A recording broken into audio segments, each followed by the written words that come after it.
Nah,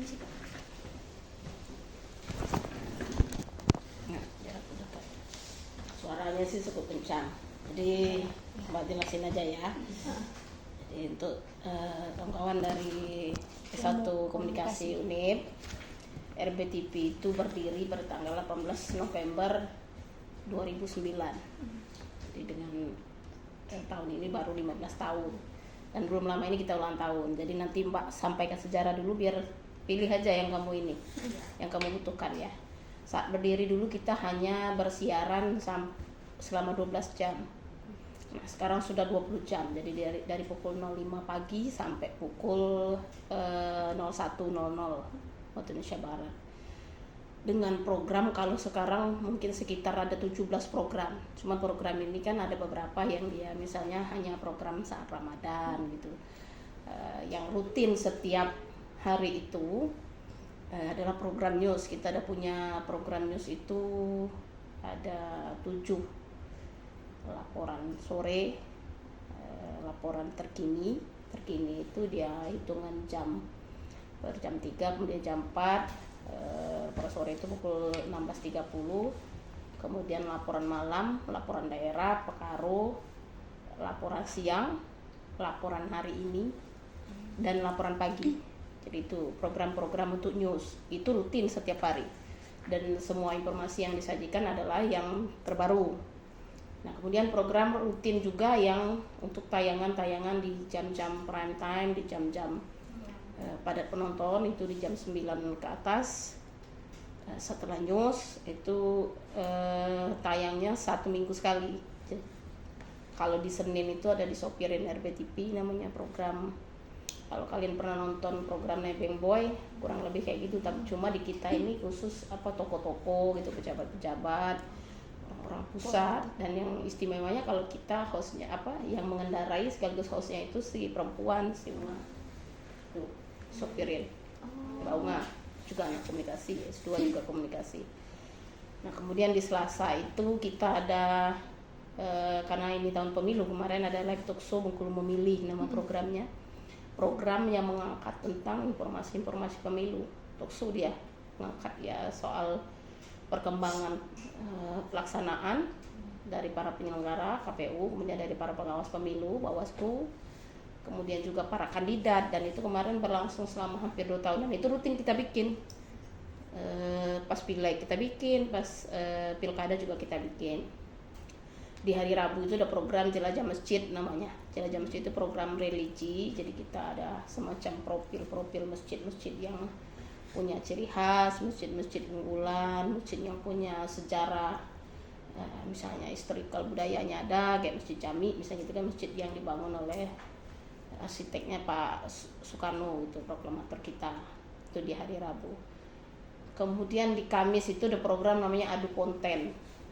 Adu Konten itu semacam sedar cermat, tapi ini pertanyaannya umum gitu ya, tergantung segmentasi pesertanya juga. Misalnya kemarin kalau misalnya kita para dokter pesertanya ya ada beberapa pertanyaan tentang medis dan juga pelajaran umum, dan juga ada yang sifatnya untuk lucu-lucuannya gitu, pertanyaan-pertanyaan yang gokil, misalnya kayak apa kepanjangan dari Cilok misalnya kayak gitu, tahu kan apa Cilok? Cireng apa misalnya gitu. Terus Kidal ada yang tahu? Ada kepanjangannya Kidal. Nah, kalian kalau nonton program Adu Konten itu kan banyak dapat wawasan. Kidal itu artinya kiri dari lahir. Itu singkatan resminya tuh. Makanya orang Kidal itu kiri kan? Ya itu kepanjangannya. Ternyata ada kepanjangannya. Nah, itu di hari Kamis. Kemudian Jumat ada program hijrah, program keagamaan juga. Hijrah ini tausiah ya dari ustadz-ustadz di Bengkulu yang terkenal, misalnya kayak Ustadz Farhan, Ustadz Agus, Ustadz Dani, Ustadz macam-macam. Kerjasama memang dengan kita menyampaikan terus selama lebih kurang 30 menit. Itu mereka sampaikan. Kemudian di hari Sabtu ada program kelas bahasa.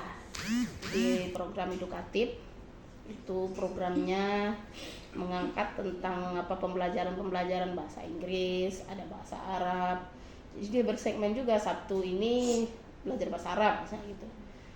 ada pematerinya, ada semua juga. Kemudian Sabtu depan bahasa Inggris, ada juga kemarin bahasa Indonesia, karena bahasa Indonesia itu juga ada banyak hal yang kita kadang-kadang belum tahu. Iya, bahasa bakunya. Apa bahasa bakunya wall untuk medsos? Karena ada lini masa, misalnya itu bahasa bakunya. Kemudian peramban, kita kan nggak pernah ini, kadang-kadang nggak pernah make. Nah itu juga perlu perlu kita terapkan lah, terutama untuk anak-anak muda yang terlalu sering pakai bahasa gaul kan. Jadi hari Sabtu terakhir, di hari Minggu tuh ada namanya program apa namanya tuh? Program makan. Jadi ada makan lemak. Ya, mampir. Nama programnya tuh makan mamam pinggiran. Jadi kita semacam kayak program makan-makan yang di jalanan gitu. Kalau yang itu explore kayak gitu masih jalan, Mbak? Pelesiran. Ya. Pelesiran ini kalau sekarang sudah habis objeknya di Bengkulu. Jadi kalau misalnya kita memang ada penugasan keluar, baru kita adakan lagi, sifatnya sih enggak. Kalau sekarang lagi enggak ada pelesiran, karena sudah semua kita explore. Iya, kan Bengkulu juga nggak terlalu banyak kan, udah semua, udah berlapis juga karena RBTP sudah 15 tahun, jadi udah sangat banyak yang kita angkat. Terus sementara sih belum. Nah kemudian program rutin juga yang sifatnya live itu kan ada di Senin sampai Sabtu tuh, dan namanya musik asik. Ini mungkin belum ada ini. Musik asik jam 2 siang. Program anak muda Senin sampai Sabtu setiap hari itu. Yang setiap hari juga ada namanya berjualan. Berjualan nggak ada di sini. Belum ada. Itu jam 5 sore. Kemudian Halo Bengkulu jam 10 malam. Ini live interaktif juga. Yang Halo Bengkulu ini juga salah satu program unggulan kita dengan Selamat Pagi Bengkulu. Kalau Selamat Pagi Bengkulu itu talk show isu terhangat setiap pagi. Kalau Halo Bengkulu program aspirasi publik jam 10 malam, jadi interaktif pemirsa lah. Kurang lebih ada yang mengadukan ini, menyampaikan ini kayak gitu. Kurang lebih keseluruhan kita ada 17 program. Banyak sekali. Itu kalau program. Terus apalagi mau ditanya? Kalau yang sekitar jam 9 ini ada yang lagi tayang nggak programnya? Sekarang jam 9 pagi. Iya. Jam 9 pagi ini biasanya kita ada gerbek pajak, ada program-program ini, program-program rerun sifatnya, program-program yang mengulang, tapi program itu memang wajib diulang gitu. Program-program berbayar kayak kemarin misalnya Paripurna HUT provinsi itu kan live. Nah penayangan ulangnya di jam-jam 9 itu kan, ini butuh durasi. Nah, jadi kayak gitu.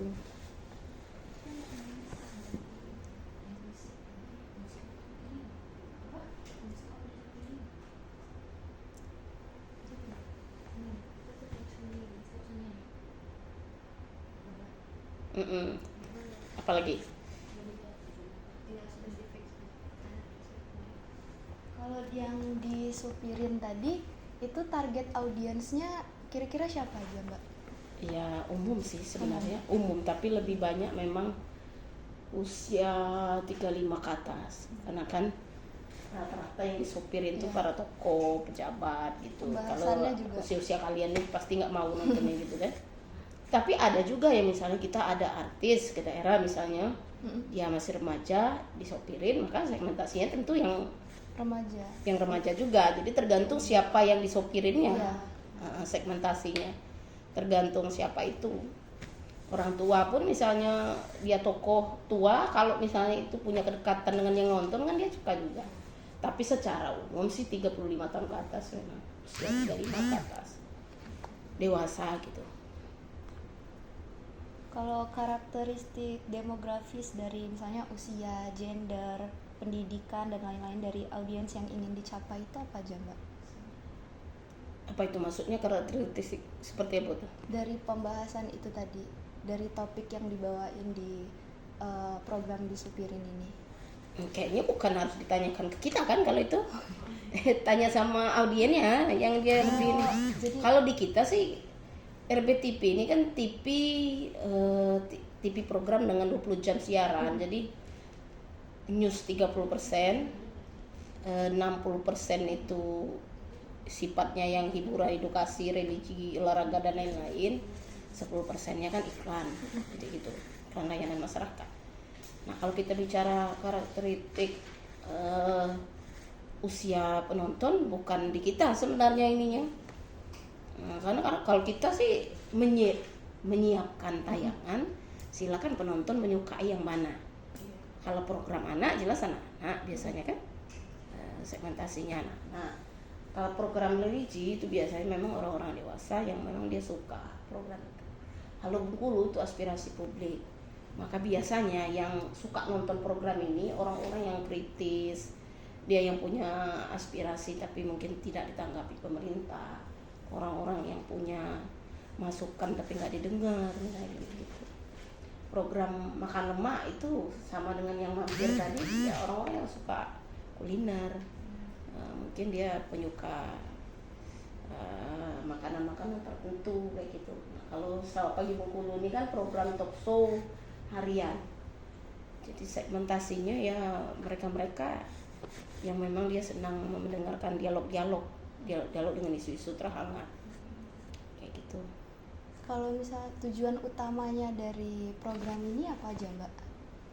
Dari Disopirin itu? Disopirin aja? Iya, mau bahas yang itu. Iya ini kan program apa ya? Program disebut hiburan juga ada, edukasi juga ada, karena beberapa kali kita ngangkat yang kita sopirin tuh menteri-menteri, sama menteri Pak Anies juga pernah. Jadi Pak Anies? Iya, Pak Anies pernah disopirin si Madu. Kalau level provinsi udah semua, Kapolda, Forkopimda itu. Tapi menteri-menteri dari luar itu udah banyak, menteri PDT pernah, Pak Anies gitu. Nah, kalau tujuannya ya supaya kan ya sepanjang disopirin itu mereka berdialog. Jadi tujuannya supaya apa yang disampaikan oleh narasumber dalam program disopirin itu juga menginspirasi orang. Kan bahasanya tuh ringan-ringan, tentang hobi, tentang moto hidup, suka duka dengan profesi yang dia jalani, bagaimana dia bisa menyeimbangkan waktu antara pekerjaan dengan keluarga. Jadi itu tujuannya, kita berharap ya orang mengambil sisi positifnya dari apa yang dia sampaikan, mendapatkan ilmu misalnya, mendapatkan pembelajaran, mendapatkan edukasi gitu. Berarti bersifat jangka panjang ya Mbak program ini?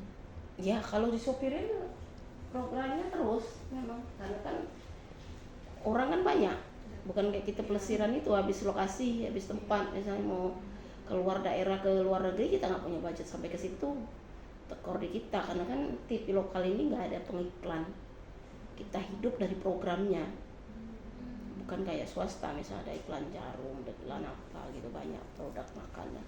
Kalau lokal nggak ada iklan, iklannya itu iklan layanan masyarakat dari pemerintah daerah, iklan yang melekat dari program itu sendiri nggak ada. Kalau proses evaluasi keberhasilan program ini gimana Mbak?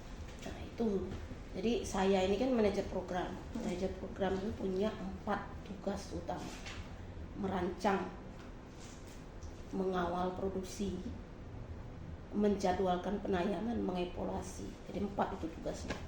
Saya merancang mau bikin program apa. Oke, dengan plus minus begini-begini, saya dampingi proses produksinya, dikontrol. Tim produksi kan lain nih, makanya ada tim program. Kemudian saya menjadwalkan penayangannya, di jam apa yang bagus, di jam apa yang tepat. Terakhir dievaluasi, program ini bagus nggak, dapat respon nggak, ratingnya bagus nggak. Nah ketika bagus tentu kita lanjutkan, misalnya kayak program disopirin.